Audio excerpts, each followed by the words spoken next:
Bonsoir, bienvenue en direct sur Public Sénat. Voici les titres de ce 19h. 48 heures avant la manif pour tous, des voix s'élèvent et craignent des débordements en marge des cortèges. Manuel Valls pense à interdire le mouvement radical, le Printemps français. Frigide Barjot, de peur pour sa sécurité, n'ira pas manifester. La directrice du Fonds monétaire international à nouveau assaillie de questions par les magistrats de la Cour de justice de la République. Christine Lagarde, auditionnée depuis 8 heures ce matin sur l'arbitrage privé rendu dans le conflit opposant Bernard Tapie au Crédit Lyonnais. Et dès 2015, les écoliers français, et ce dès la maternelle, auront une nouvelle matière au programme, la morale civique. Le Sénat a adopté cet article dans le cadre de la loi pour la refondation de l'école. Nous y reviendrons avec nos invités sur ce plateau. On l'a appris ce matin, les forces françaises spéciales aux côtés de l'armée nigérienne sont intervenues à Agadez au Niger pour mettre fin à la prise d'otages menée par les djihadistes du Moudjahou. Durant l'assaut, 2 terroristes ont été tués. Le ministre de la Défense a justifié cette intervention, estimant qu'il fallait à tout prix éviter que le Niger ne devienne un sanctuaire islamiste. Et en matière de défense, François Hollande a tranché et confirme les orientations du livre blanc. Le budget de la défense n'est pas amputé, mais la réduction des effectifs de l'armée se poursuit. On écoute le chef de l'État. J'ai donc décidé de maintenir à son niveau actuel l'effort pour notre défense. Le budget sera fixé en 2014 à 31,4 milliards d'euros, c'est-à-dire exactement le même montant qu'en 2012 et 2013. Au terme de la loi de programmation militaire 2014-2019, les effectifs du ministère seront réduits de 24 000 hommes supplémentaires pour atteindre environ 250 000 personnels de la défense. À 2 jours de la manifestation pour tous, le ministre de l'Intérieur songe à interdire le Printemps français, ce groupe d'opposants les plus radicaux au mariage homosexuel. Le gouvernement redoute d'éventuels débordements en marge des cortèges dimanche prochain. Cécile Sixou. Tous mes gardes du corps sont là. Vous en avez besoin? Ah oui. Depuis qu'elle a reçu des menaces de mort, Frigide Barjot ne se déplace plus sans son escorte. 2 gardes du corps envoyés par le ministère de l'Intérieur, présents jour et nuit. Préoccupée par sa sécurité et pour garder sa liberté de parole, dimanche, elle a choisi de ne pas aller défiler. Je préfère aujourd'hui, sans garantie de ne pas être empêché de parler, je préfère à l'heure actuelle dire que je n'irai pas semer le trouble à la manifestation. Si la porte-parole des anti-mariages ne souhaite pas semer le trouble, d'autres groupuscules appellent dimanche à des actions violentes, comme le Printemps français. Manuel Valls envisagerait donc son interdiction. Laissez-moi vous dire mon inquiétude, car des groupes radicaux d'extrême droite veulent venir en nombre, non pour manifester, mais pour créer l'affrontement et le désordre, et pour s'en prendre au symbole de la République, une République que ces groupes d'extrême droite haïssent. De son côté, le Printemps français dénonce un déni de démocratie. On voit bien le caractère totalitaire de cette mesure. D'abord, juridiquement, on ne peut pas dissoudre un mouvement qui n'existe pas, en tout cas qui est juste une mouvance. Et puis d'autre part, il faut qu'il y ait des motifs juridiques. Je ne sais pas sur quel élément précis et circonstancié M. Valls s'appuie. Dimanche, 150 000 personnes sont attendues et le Printemps français sera bien dans les rangs des manifestants. Depuis 8 heures ce matin, l'ancienne ministre de l'économie Christine Lagarde fait face aux magistrats de la Cour de justice de la République. Ces derniers l'interrogent sur le règlement du litige avec Bernard Tapie après la vente d'Adidas. Une deuxième journée d'audition cruciale pour l'avenir politique de la patronne du Fonds monétaire international. Nos journalistes Paul Bouffard et Julie Hulin sont devant les locaux où Christine Lagarde est toujours auditionnée. Oui, les nombreux journalistes présents ici attendent toujours la sortie de Christine Lagarde. Après 12 heures d'audition hier, l'ex-ministre de l'économie était de retour ce matin devant la Cour de justice de la République pour se justifier de sa décision en 2008 de recourir à un arbitrage privé plutôt qu'à la justice ordinaire dans l'affaire qui opposait Bernard Tapie au Crédit Lyonnais. Une décision qui avait permis à l'homme d'affaires d'empocher 403 millions d'euros. Pourquoi a-t-elle fait ce choix? A-t-elle été influencée? Pourquoi n'a-t-elle déposé aucun recours alors qu'elle connaissait la partialité de certains juges?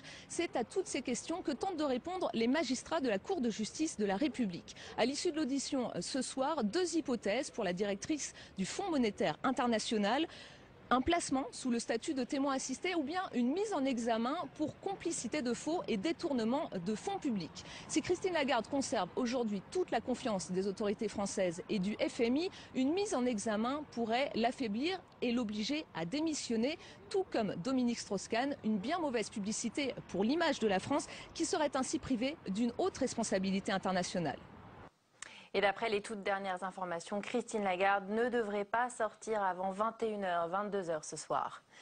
C'est le grand retour de la taxe à 75% pour les salaires supérieurs à 1 million, mais l'exécutif renonce à limiter le salaire des patrons. Le ministre de l'économie, Pierre Moscovici, l'a confirmé au quotidien Les Échos, une déclaration qui intervient une semaine après sa rencontre avec la patronne du MEDEF, Laurence Parisot. Les explications de Camilla Campusano. Veut exaucer pour les entreprises, les salaires des patrons restent entre leurs mains. Globalement, nous sommes satisfaits car nous étions absolument contre une loi qui n'a pas de sens à l'heure actuelle, puisque vous savez que nous sommes dans un effet de mondialisation. À l'évidence, nous aurions accéléré la fuite de ceux qui prennent des risques et de ceux qui investissent en France. Pour éviter les excès, le ministre de l'économie Pierre Moscovici mise sur le contrôle des actionnaires et sur l'autorégulation exigeante. L'autorégulation, un nouveau mot dans le vocabulaire du gouvernement, mais un vieil outil du MEDEF. Le système existe déjà et devrait être renforcé. Pourtant, il est inefficace selon une partie du PS. Ça n'a pas de sens, c'est des mots. L'autorégulation existe déjà depuis plusieurs années, elle n'a pas marché. On a donné au patronat les possibilités de s'autoréguler, il n'a pas saisi la perche. Le temps est venu d'avoir une première phase législative. Une loi à l'image de ce qui a été fait dans le public, c'est donc une promesse de François Hollande qui est abandonnée. Pour compenser, la taxe à 75% sur les entreprises est remise sur le devant de la scène, une mesure qui ne devrait durer que 2 ans. On sait très bien qu'elle est stupide, qu'elle est symbolique, qu'elle est faite uniquement, je dirais, dans le feu de la campagne électorale. Elle est d'ailleurs provisoire, ce qui démontre bien qu'on ne considère pas que c'est une mesure normale. Si le cadre de la loi ne suffit pas, le ministre de l'économie l'a déjà annoncé, il se réserve la possibilité de légiférer. Les grandes entreprises doivent 11 milliards d'euros à leurs sous-traitants. Partant de ce constat, le sénateur socialiste du Doubs, Martial Bourquin, a remis un rapport au ministre de l'économie. Pour éviter les faillites en cascade suite aux factures impayées, l'élu préconise plus de répression. L'une des mesures phares, la mise en place d'amendes proportionnelles au chiffre d'affaires des entreprises. Les détails avec Louis Sibyl. Toutes les raisons sont bonnes pour retarder le paiement d'une facture. Des congés maladie qui tombent en fin de mois, des déplacements à l'étranger ou encore des inspections de marchandises interminables. Les spécialistes des paiements tardifs sont souvent les grands groupes industriels, de l'automobile ou du BTP, mais aussi des hôpitaux ou des entreprises nationales comme la SNCF ou la RATP. Les petites entreprises en font les frais, 1 sur 4 fait faillite pour non-paiement des factures. Vous avez la grande entreprise qui a les moyens et qui volontairement, pour se faire du cash, retarde le plus possible les délais de paiement. Mieux que cela, stocke parfois des pièces, en discute la qualité de quelques-unes pour ne pas payer l'ensemble. Et là, vous avez des délais de paiement qui sont rallongés. Parmi les 17 propositions avancées par Martial Bourquin, traquer les mauvais payeurs grâce à des contrôles ciblés par la Direction générale de la concurrence et de la répression des fraudes. Des amendes proportionnelles au chiffre d'affaires de l'entreprise sont également avancées, comme la fin des subventions publiques pour les mauvais payeurs. Enfin, la création de contrats types devrait clarifier les relations entre sociétés. Avec ces dispositions, le gouvernement espère briser l'omerta qui trop souvent contraint les entreprises sous-traitantes à ne pas poursuivre leurs clients. L'article introduisant des cours de morale civique à l'école a été adopté au Sénat sans difficulté. L'une des mesures phares du projet de la loi pour la refondation de l'école soulève des questions d'ordre pratique. Comment enseigner la morale? Comment évaluer l'apprentissage? Élément de réponse avec Nathalie Guilloire. Difficile d'être contre le principe de la morale civique. C'est donc sans grande opposition que les sénateurs ont voté le changement des termes instruction civique et éducation civique par celui d'enseignement moral et civique. Une différence néanmoins importante pour le ministre de l'Éducation. L'éducation civique veut dire se plier à la morale choisie par un État ou à la politique choisie par un État, alors que la morale, c'est ce qui permet de critiquer toujours toutes les morales d'État. Pour autant, ce nouveau cours reste encore flou pour cette sénatrice communiste. C'est quoi la morale? Ça recouvre quel terme, quelle notion? Alors que l'on comprend bien que lorsque on définit des règles d'éducation civique, eh bien, il faut que nous soyons capables on est capable de dire ce qui fonde le vivre ensemble, le respect d'autrui, le respect des diversités, etc., etc. Voilà, ça, on est capable de le définir. Ce sénateur, un ancien professeur d'histoire, craint certaines dérives. Selon lui, tout dépendra de la manière dont le gouvernement appliquera la loi. L'école ne pouvait évidemment pas être le lieu où un enseignant utilisant son tête-à-tête avec toute une classe ferait passer ses propres idées. Il doit transmettre les valeurs générales de notre société. Xavier Darcos en 2008, Luc Châtel en 2011, eux aussi ont essayé d'instituer l'apprentissage de la morale, des réformes qui n'ont eu que peu d'effet. À voir maintenant si celle de Vincent Peillon aura plus de succès. Et pour en parler avec moi sur ce plateau, Jean-Pierre Denis, directeur de la rédaction de l'hebdomadaire La Vie, bonsoir. Bonsoir. Et Laurence Lefeul, maître de conférences en sciences de l'éducation, en tout cas co-auteur du rapport remis à Vincent Peillon. D'abord, j'aimerais vous poser cette question. Qu'est-ce que la morale civique, auparavant désignée comme la morale laïque? Alors, d'une part, le rapport parle de morale commune, insiste sur la notion de morale commune, et qualifie cette morale commune de morale laïque en ce qu'elle est non confessionnelle et de morale civique en ce qu'elle est en lien étroit avec les valeurs républicaines et démocratiques. Donc c'est assez intéressant de voir, personnellement je suis très heureuse du débat qui a lieu, je crois que c'est la première fois en France a lieu un débat sur la morale à l'école. C'est vrai que la réintroduction d'une instruction morale dans les programmes de 2008 à l'école primaire n'a pas donné naissance à un débat, et pour ce qui me concerne, j'en suis très heureuse, et je souligne ce fait que je vois bien les glissements, indépendamment du rapport, de la morale commune à la morale civique, à la morale laïque. Le rapport a insisté sur la notion également d'enseignement laïque de la morale. Et là encore, si vous voulez, il y a des nuances à apporter qui sont, je pense, très fécondes et intéressantes pour l'école. Jean-Pierre Denis, vous dites qu'avec des cours de morale laïque ou civique, Vincent Peillon vise les religions et plus particulièrement l'islam. Bien sûr, mais c'est absolument évident. Quand les professeurs se plaignent de ne pas pouvoir aborder un certain nombre de sujets, parler du conflit israélo-palestinien, parler en cours de biologie d'un certain nombre de questions qui concernent le corps humain, voire en cours de gym de ne pas pouvoir assumer des cours mixtes, il y a un problème, visiblement, qui est un problème dans un certain nombre de salles de classe par rapport à l'islam. Seulement, le ministre ne le dit pas. Je voudrais savoir pourquoi il ne le dit pas. Mais est-ce que vous parlez de la même chose? Est-ce qu'on est toujours sur les cours et l'enseignement de la morale? Ah bien, écoutez, le projet dit bien qu'il s'agit d'un enseignement qui s'adresse à toutes les disciplines. Donc, c'est un enseignement qui peut avoir lieu, vous me corrigerez si je me trompe, non seulement à l'école primaire, mais je dirais au collège ou au lycée, dans des classes, puisqu'il s'agit d'une heure spécifique, le professeur de biologie peut décider de faire un cours de morale. Alors ça, c'est intéressant, mais il y a aussi un certain nombre de questions qui sont posées aussitôt derrière, parce que si l'enseignement de la morale glisse, et ça peut être la tentation vers un enseignement de la morale d'État ou de la morale du moment, il y a un certain nombre de sujets qui sont des sujets compliqués, controversés. Et bien là, on est en droit, les parents déjà sont en droit de commencer à se méfier. Alors je trouve que c'est une question qui est à la fois passionnante et qui est très sur laquelle il faut se méfier un tout petit peu. Moi, je voudrais connaître les intentions réelles du ministre. Visiblement, en fait, vous n'avez pas forcément la même définition de l'enseignement de cette morale. C'est juste, et je vous corrige un tout petit peu sur ce que vous avez dit. Bon, d'une part, il faut distinguer ce qui est proposé dans le rapport et ensuite ce qu'en fera le ministre de l'Éducation nationale. D'autre part, ce qui est proposé dans le rapport, c'est pas tout à fait ce que vous décrivez. D'une part, à l'école primaire, il y a déjà une instruction morale et civique. Donc, la proposition, c'est de s'inscrire dans ce créneau horaire qui est déjà existant.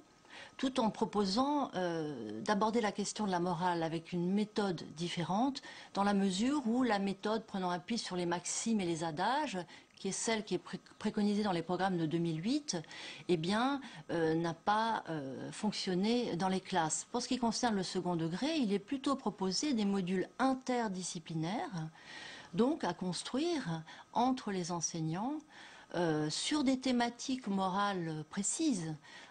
Il n'est pas proposé dans le rapport que chaque enseignant, le professeur de biologie, le professeur d'histoire ou de je ne sais trop quoi ou de mathématiques puisse faire un cours de morale ex cathedra dans sa discipline.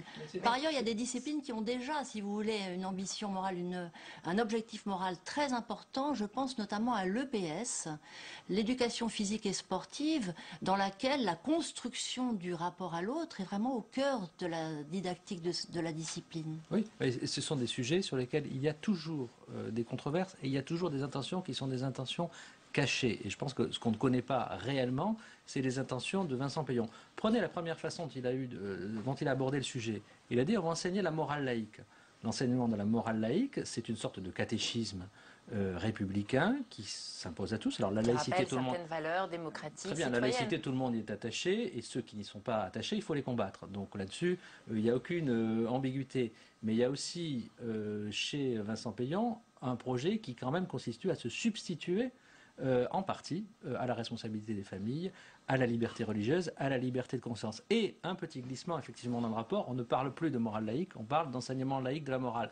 On voit bien qu'on est sur un terrain qui est extrêmement glissant. Alors, je vais dire qu'il y a quelque chose qui me semble très positif. Êtes-vous pour ou contre le principe de l'enseignement des valeurs? Le principe est intéressant. D'abord, ce qui est bien, c'est que ça donne un grand coup de pied dans la fourmilière de la gauche libertaire. Parce que ceux qui sont les plus opposés à ce projet, ce sont d'abord, c'est le courant de la gauche libertaire qui domine aujourd'hui culturellement le paysage à gauche. Et c'est le réveil d'une gauche plus autoritaire, plus traditionnelle, j'allais dire traditionnaliste, peut-être nostalgique de la Troisième République, et qui était bien silencieuse depuis plusieurs dizaines d'années. Donc ça, c'est intéressant. Ceux qui sont les plus hostiles, c'est ceux-là qui disent il n'y a pas de morale. Chacun fait ce qu'il veut, ou il y a une morale minimaliste, et l'État n'a pas à donner une morale.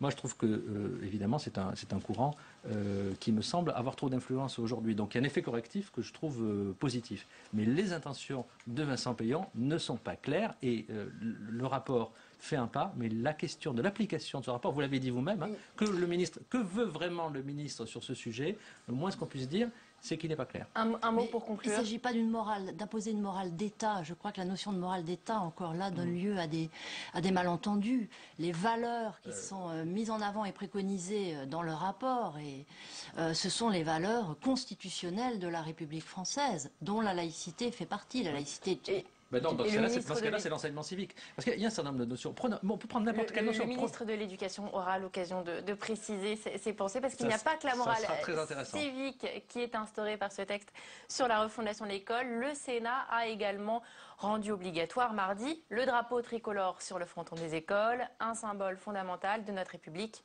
Tam. Ben oui, effectivement, on a beaucoup parlé cette semaine et pour y répondre d'abord une petite question. Qui a dit la France et le drapeau tricolore, c'est une même pensée, un même prestige, une même terreur, au besoin pour nos ennemis? Alors là, je ne sais pas. On a besoin d'un cours d'éducation civique pour le savoir. Eh bien, c'est Lamartine. Nous sommes le 25 février 1848, à l'aube de la Deuxième République, après une révolution qui dure depuis presque un mois. Lamartine, c'est une des figures de la révolution de 1848. Il refuse que le drapeau rouge socialiste devienne l'emblème de la République et défend le drapeau tricolore, le drapeau en quelque sorte d'origine, celui de la révolution de 1789. La conviction du poète l'a emporté. Les trois couleurs se sont imposées, et ça notamment pendant la Troisième République. Ça peut d'ailleurs se lier à ce que vous avez dit tout à l'heure. C'est une période qui a exalté les symboles républicains, Marianne, le drapeau, la Marseillaise, des emblèmes si importants que plus d'un siècle plus tard, ils figurent, en tout cas pour ce qui est du drapeau et de la Marseillaise, dans l'article 2 de la Constitution. Je cite: l'emblème national est le drapeau tricolore bleu, blanc, rouge, l'hymne national est la Marseillaise, la devise de la République est liberté, égalité, fraternité. Bref, c'est dire comme le drapeau tricolore fait figure de symbole fondamental pour notre République, du moins au départ. puisqu'aujourd'hui, les partis politiques cherchent également à s'approprier ce symbole. Oui, tout à fait. Alors, on pense bien sûr d'abord au Front National, qui se l'est accaparé dès les années 80, tout comme il s'est approprié d'autres symboles de la France, comme Jeanne d'Arc, par exemple, tant et si bien que s'est opéré en quelque sorte un phénomène d'identification, Front National, revendications nationalistes, identitaires et tricolores. En réaction, d'autres partis ont cherché à prendre à leur compte le drapeau tricolore. L'UMP, on va le voir sur les images qu'il y avait par exemple du meeting de Nicolas Sarkozy l'année dernière.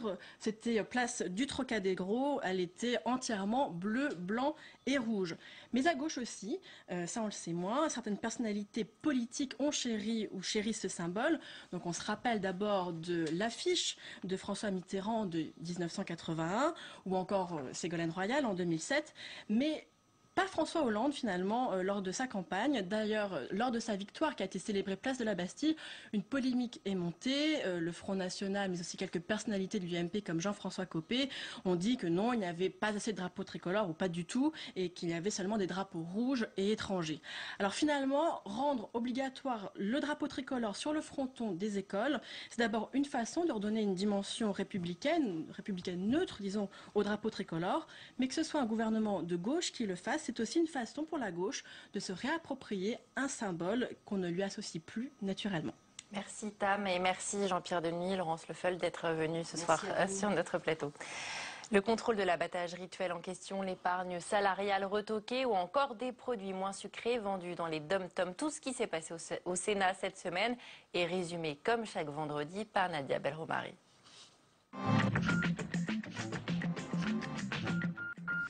Jeudi, au programme de la mission viande, l'abattage rituel et la souffrance de l'animal. Une question qui ne se pose pas pour la communauté musulmane. Nous sommes convaincus que le mode d'abattage musulman ne fait pas souffrir les animaux. Et puis, ce constat amer. Je pense effectivement que les musulmans de France commencent à se sentir stigmatisés à travers ce type de débat. Débloquer l'épargne salariale, ces fonds versés à 9 millions de salariés au titre de la participation et de l'intéressement, c'était la mesure annoncée en mars par François Hollande pour relancer la consommation. Mais mercredi, la Commission des affaires sociales a dit non. C'est donc le texte voté le 13 mai par les députés qui sera examiné par le Sénat mardi prochain. 60 milliards d'euros par an, c'est le pactole que voudrait bien récupérer le fisc français. Alors depuis mercredi, la commission d'enquête sur le rôle des banques dans l'évasion fiscale s'est mise au travail. Il faut de l'harmonisation et puis pour couronner le tout, une vraie volonté politique de mettre fin à ce scandale de l'évasion, de l'optimisation. Dans la ligne de mire, les paradis fiscaux comme l'Autriche et le Luxembourg, qui refusent tout échange automatique des données bancaires de leurs clients étrangers. Mais les choses pourraient bien changer sous la pression internationale. Encore que pour certaines associations, la solution doit d'abord venir de l'intérieur, comme aux États-Unis. 4 petits articles et c'en est terminé des aliments plus sucrés et des dates de péremption allongées dans l'outre-mer. Mardi, le Sénat a mis fin à ces pratiques discriminantes en adoptant un texte PS en ce sens. Outre-mer, la prévalence de l'obésité et des autres pathologies associées, diabète, hypertension artérielle, maladies cardiovasculaires, est plus élevée qu'en métropole. La liste des denrées visées sera fixée par arrêté. Depuis mardi, le Sénat se penche sur la réforme de l'école avec un seul cap, selon Vincent Peillon. Nous devons cheminer dans la bonne direction. La priorité au primaire, c'est la bonne direction et personne ne peut le contester. La formation des enseignants, c'est la bonne direction et personne ne peut le contester.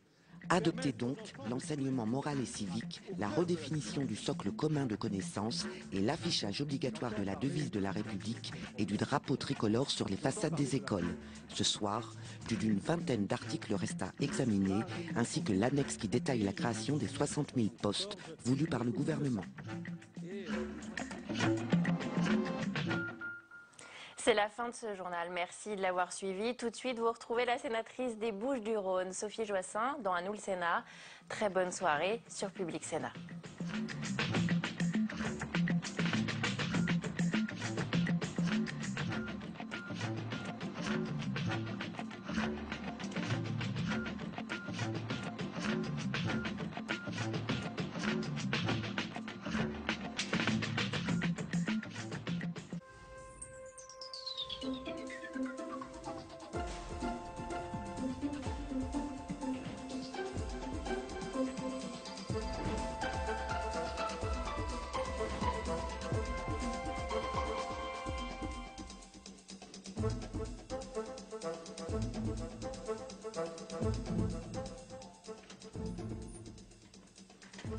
Sophie Joissaint, bonjour. Vous avez été élue sénatrice UMP des Bouches-du-Rhône en 2008. Vous devez en quelque sorte votre élection à Jean-Claude Gaudin, qui avait souhaité à cette époque rajeunir les listes pour les sénatoriales. Est-ce que vous vous souvenez de vos premiers pas ici au Sénat? Oh oui, je me souviens que j'étais extrêmement intimidée, bien sûr.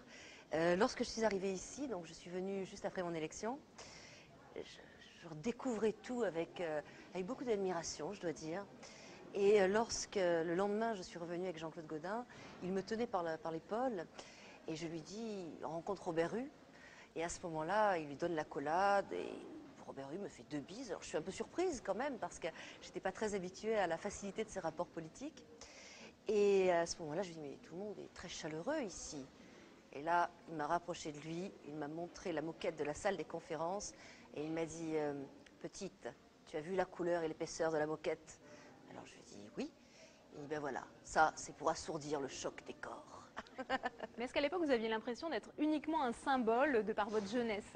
Je pense que ça a participé bien entendu, mais je ne pense pas qu'il n'y ait eu que ça. Je suis aussi juriste de formation, j'ai été directeur de cabinet pendant 8 ans, donc il y avait aussi un savoir-faire par rapport au dossier, et c'était ce qu'il me demandait. Alors vous avez dit que vous assumez pleinement être issue d'une famille politique. Vous êtes en effet la fille de Maryse Joissaint, qui est la maire UMP d'Aix-en-Provence. Est-ce que cette filiation a facilité votre entrée en politique et notamment au Sénat? Écoutez, vous savez, d'une certaine manière, j'imagine, bien sûr, mais on demande aussi en contrepartie aux enfants d'eux, entre guillemets, d'exister et de montrer peut-être plus leur savoir-faire qu'aux autres. Je pense que Martine Aubry a dû plus s'imposer que si elle n'avait pas été la fille de Jacques Delors. Je crois que nous sommes nombreux sur cette liste. Est-ce que vous avez pris vos distances par rapport à votre maman qui avait tenu certains propos sur le Front National en disant qu'elle était, bien qu'elle défendait les valeurs de Marine Le Pen? Écoutez, moi je ne suis pas du tout FN, je suis radicale. Non, voilà, mais je crois que ma mère, elle est elle-même. Elle ne ressemble ni à Marine Le Pen, ni à quiconque d'autre. Et lors de cette interview, donc j'étais présente, et en fait, il venait d'y avoir ce scandale sur les drapeaux le soir de l'élection de François Hollande. Beaucoup de politiques s'étaient insurgés contre ça. Et donc le journaliste, qui faisait son travail, bien sûr, lui dit « mais ce que vous défendez, ce patriotisme, c'est les valeurs de Marine Le Pen ». Et là, elle a répondu « oh si c'est ça les valeurs de Marine Le Pen ». Et voilà. Ça a été la petite phrase de trop qui a été surinterprétée par les médias en période électorale. Vous avez fait des études de criminologie, vous avez également travaillé dans la production de films d'art et d'essai. Est-ce que cette expérience professionnelle vous sert dans votre vie de parlementaire? Vous savez, je crois que toute expérience sert. Et oui, ça m'a servi, notamment pour ma première intervention que l'on m'avait demandé d'écrire et de faire sur la DOPI. Donc effectivement, je ne suis pas arrivée toute neuve sur ce sujet-là.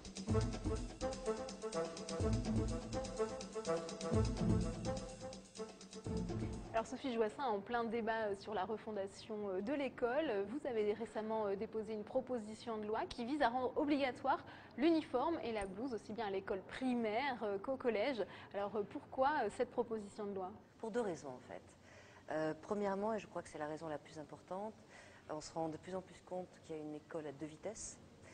Et je pense qu'il est important d'avoir une égalité symbolique devant le savoir. Et ça gomme effectivement symboliquement toutes les différences sociales et autres. Et je pense que c'est important. C'est important que les élèves se sentent élèves aussi devant le sachant, devant l'éducation nationale, quoi, tout simplement. C'est quand même pas le seul problème de l'école aujourd'hui, cette question de l'uniforme ou de la blouse. Non, mais loin de là. Et c'est pour ça que je dis que ce n'est pas une panacée, mais c'est un outil et je trouve que ce serait bien de pouvoir s'en servir. Dans l'intitulé toujours de la proposition de loi, vous parlez de faux identifiants, en parlant de casquettes, de baskets chères, de téléphones high-tech. On n'est pas un peu dans la caricature quand même? Pas vraiment. Malheureusement, pas vraiment. Et c'est là aussi que les différences sociales entre les enfants sont marquantes. Et je trouve ça dommage. L'école n'est pas le lieu de la différence.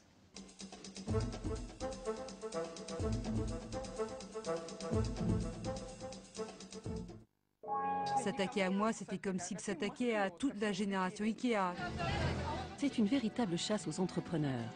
En Russie, la libéralisation de l'économie a fait émerger une classe moyenne qui rêve d'argent et de démocratie. Mais la vieille oligarchie règne en maître et n'hésite pas à poursuivre en justice ceux qui pourraient gêner son pouvoir. Les prisons russes, samedi à 15h15 sur Public Sénat.